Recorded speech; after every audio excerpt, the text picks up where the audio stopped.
Assalamualaikum warahmatullahi wabarakatuh. Teman-teman, selamat datang kembali di Warung Kopi Kripto Tarakan Vision FX.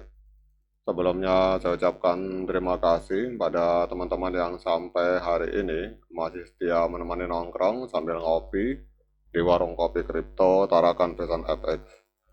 Oke teman-teman, seperti biasa sebelum kita berbicara tentang dunia kripto, mari hari ini kita berdoa bersama-sama. Mohon pada Allah agar kita semua senantiasa diberikan nikmat berupa kesehatan dan juga diberikan keberkahan dalam setiap rezeki yang kita terima pada hari ini teman-teman. Oke teman-teman, hari ini kita akan jalan-jalan ke sebuah media online yang bernama Pintu News teman-teman. Jadi kalau para pemain dunia kripto pasti sudah tidak asing dengan media yang bernama Pintu News. Jadi ini ada sebuah artikel terbaru yang baru ditulis, baru diupload kurang lebih 2 jam yang lalu teman-teman. Jadi redaksi dari Pintu News membahas tentang 1 tahun Open Network P, apa yang sedang dipersiapkan oleh P Network untuk menyambut masa-masa ke depan teman-teman. Jadi kita akan membahas tentang ini. Jadi P Network telah genap berusia 1 tahun sejak meluncurkan jaringan terbuka atau open network. Para pendirinya memanfaatkan momentum ini untuk menegaskan bahwa prioritas utama mereka tetap pada pembangunan infrastruktur dan pengembangan use case di dunia nyata, alih-alih mengejar pergerakan harga dalam jangka pendek, teman-teman. Jadi sejak awal proyek ini tidak lepas dari keraguan dan kontroversi. Berbagai pertanyaan terkait struktur, kemudian strategi peluncuran, serta visi jangka panjang itu terus mengiringinya, sehingga tahun pertama Pi di pasar terbuka berlangsung dalam situasi yang jauh dari sepi, teman-teman. Kemudian kita membahas tentang roadmap dari Pi Network. Jadi salah satu pendiri Pi Network yang bernama Dr. Nicholas Vokalis kembali menyemangati komunitas Pi dengan memaparkan roadmap yang rinci mengenai pekerjaan yang sedang berjalan, mencakup KYC, kemudian proses migrasi, pengembangan perangkat untuk developer, pembaruan protokol, serta perluasan ekosistem secara lebih luas, teman-teman. Kemudian di sini meskipun token natif dari proyek ini mengalami volatilitas harga, tim inti menyatakan tetap konsisten mendorong agenda pengembangan dalam jangka panjang. Jadi dalam pembaharuan video terbaru, Nicholas Vokalis menjelaskan bagaimana tim memusatkan prioritas pada hal-hal yang dinilai paling relevan bagi para pionir maupun para builder atau para developer, teman-teman. Kemudian apa yang sedang dikerjakan Pi pada saat ini, menurut Nicholas Vokalis, prioritas paling dekat itu tetap berfokus pada verifikasi KYC dan migrasi ke mainnet yang ia sebut sebagai sebuah pondasi bagi VCP secara lebih luas, teman-teman.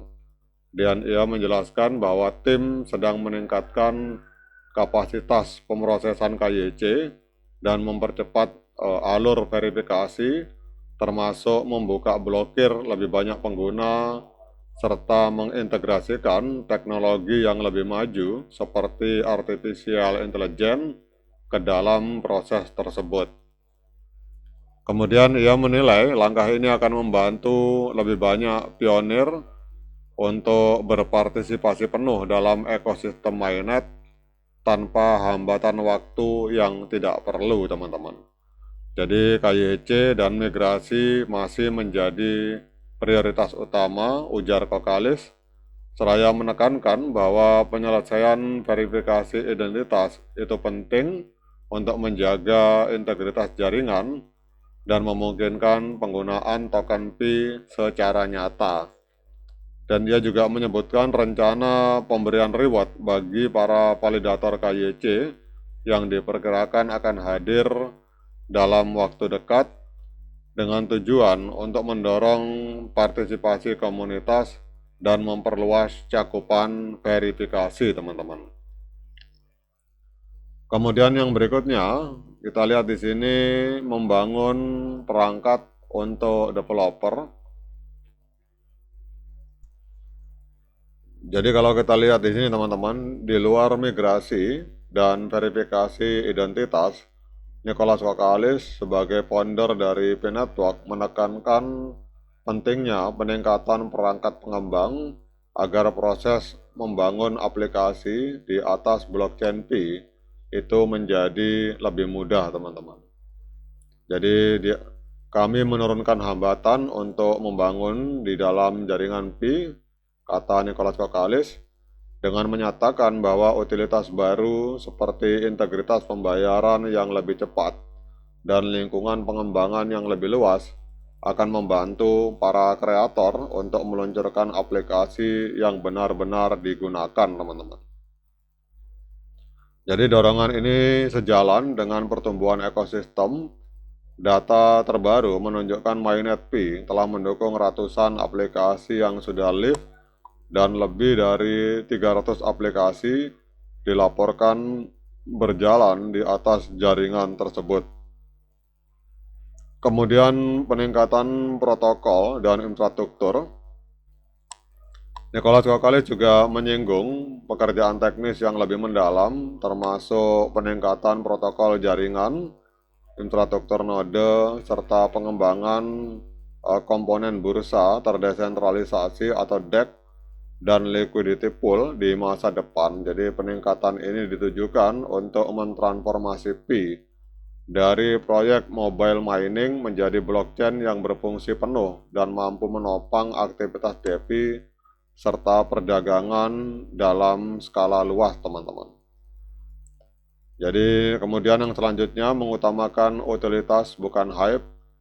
Para pendiri dari Pi berulang kali menegaskan bahwa pendekatan Pi berfokus pada utilitas dan use case nyata, bukan spekulasi. Jadi prinsip ini menjadi dasar berbagai keputusan dari desain jaringan, mulai dari partisipasi yang sesungguhnya berbasis KYC, hingga model token ekosistem yang dikaitkan dengan penggunaan aplikasi nyata, bukan sekedar aktivitas jual beli di pasar, teman-teman.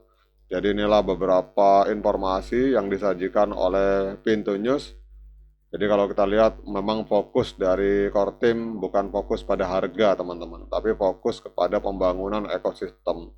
Karena kalau ekosistem kuat, otomatis di masa depan harga akan ikut, teman-teman. Tapi kalau ekosistem lemah, itu biasanya proyek tidak akan mampu bertahan sampai 7 tahun, 8 tahun. Mungkin hanya 1 tahun langsung amblas, teman-teman. Oke teman-teman, demikian update informasi dari Pintu News. Semoga bermanfaat, tetap semangat klik petirnya, ignore the hater. Sekian dari saya, Assalamualaikum warahmatullahi wabarakatuh.